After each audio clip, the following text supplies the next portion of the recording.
Can I always say sometimes we have a career, sometimes we have a job. A job is something you do to make ends meet, hopefully. A career is hopefully something you love to do to make ends meet. You help people to kind of close that gap with your radio show and your book, Paycheck to Purpose. Yeah, absolutely. Because I think a lot of people, unfortunately, see work as something that they have to do to live.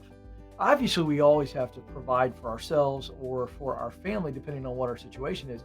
But unfortunately, that is not the real reason for work. Work is not just about provision, work is also about contribution.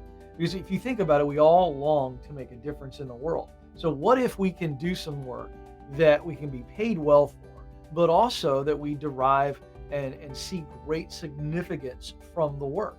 And so we're trying to help people see work differently than I just have to work, as we want them to actually start to go, wait a second, what work could I do to be uniquely me and to get a tremendous amount of significance out of it? And all of a sudden, Mondays aren't drudgery anymore.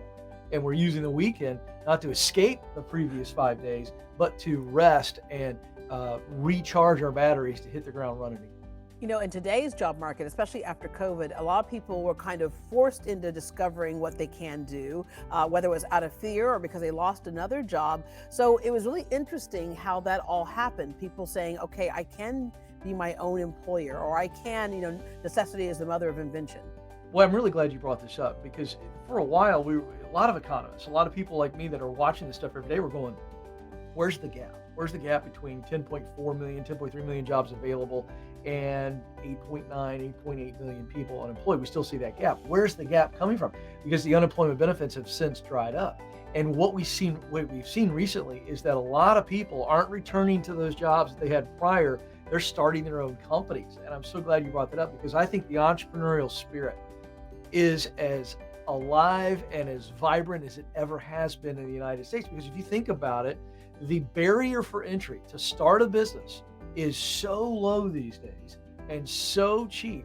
I think a lot of people are going, you know what? I'm going to give it a shot. I've always wanted to work for me, and now's the time to give it a go. And that's kind of for a certain personality, if you will. For other Yeah. people, they've seen the help wanted sign hanging up all across America. So kind of the ball's in that person's court.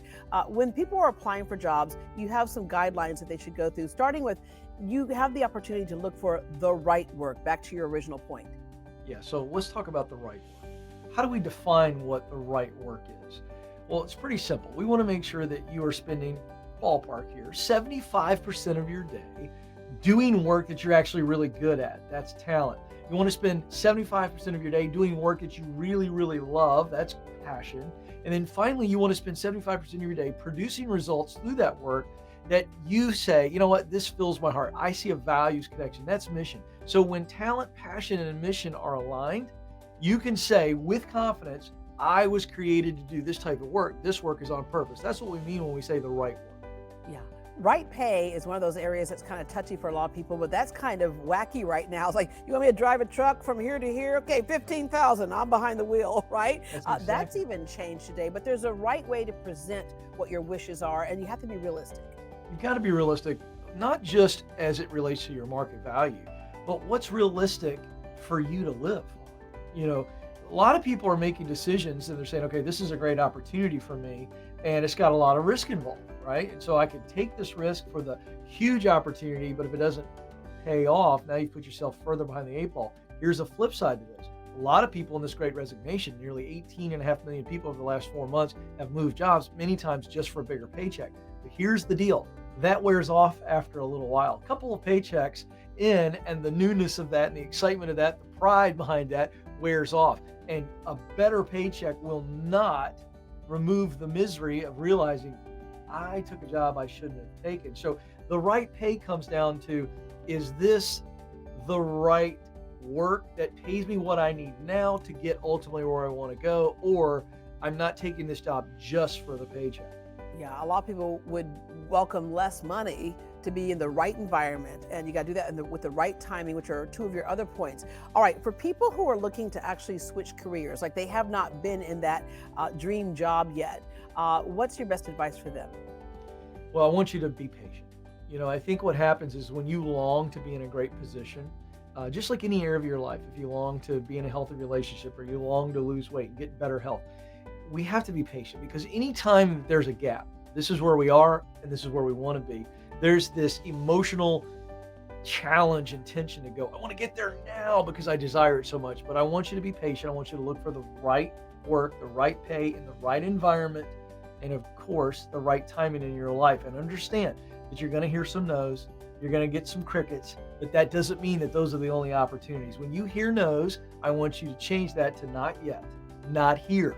It's not final. It just means it's time for me to keep moving. And if you stay patient and stay persistent, the right opportunity is going to come along and you can step into it. And then please leave the right way. We're seeing more and more people that are leaving the wrong way, and they're, instead of burning the bridge, they're blowing it up with a giant missile, and that could come back to haunt you. Be classy, leave well. It can't hurt you in the long run. Yeah. All right. This next one is kind of a touchy one too. I just had a conversation with a friend of mine the other day. She's been at her job for a couple of decades.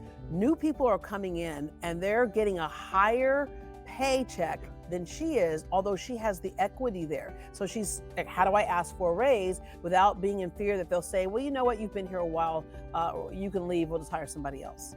Yeah, boy, that is about as touchy of a situation as we can get. Let's just be very clear on something. It feels very personal.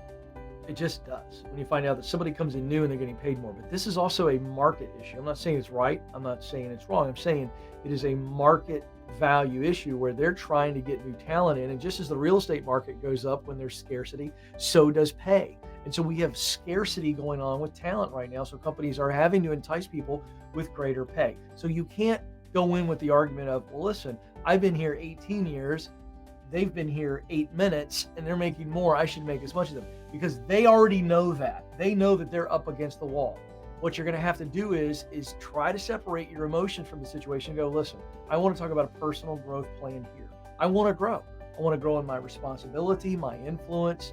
As a result, I want to grow in my pay. And we come up with a plan together that's measurable and that we both agree on. You've got to focus on your own journey.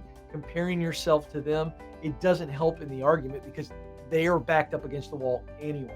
In your own journey and being prepared for what do you need to do. You mentioned real estate, that's a hot job right now. So a lot of people are thinking, I'll just go into real estate. Well, you got to get prepared for that. You got to get licensed for that. And you don't necessarily start off with this huge portfolio. Once again, being realistic, you can get there, but be realistic and understand that you have to build there. That's absolutely right. Real estate is a wonderful, wonderful job, and you can win big if you have a view on the long term. Don't think, well, I'm going to sell 2 houses in my first month and I'm going to be cashing it in on a fancy new convertible. This takes time to build that pipeline of customers who will list with you, who will buy with you. And that takes time. But if you understand that it's going to take time and a lot of hard work, then you can get there. All right, so I'm working on that diet, and I know Sports Illustrated will be calling soon for me to be the cover model. It's Come going on. to happen, Ken. It's going to happen. Come on. No shame in your game. Thank you very much for the tips.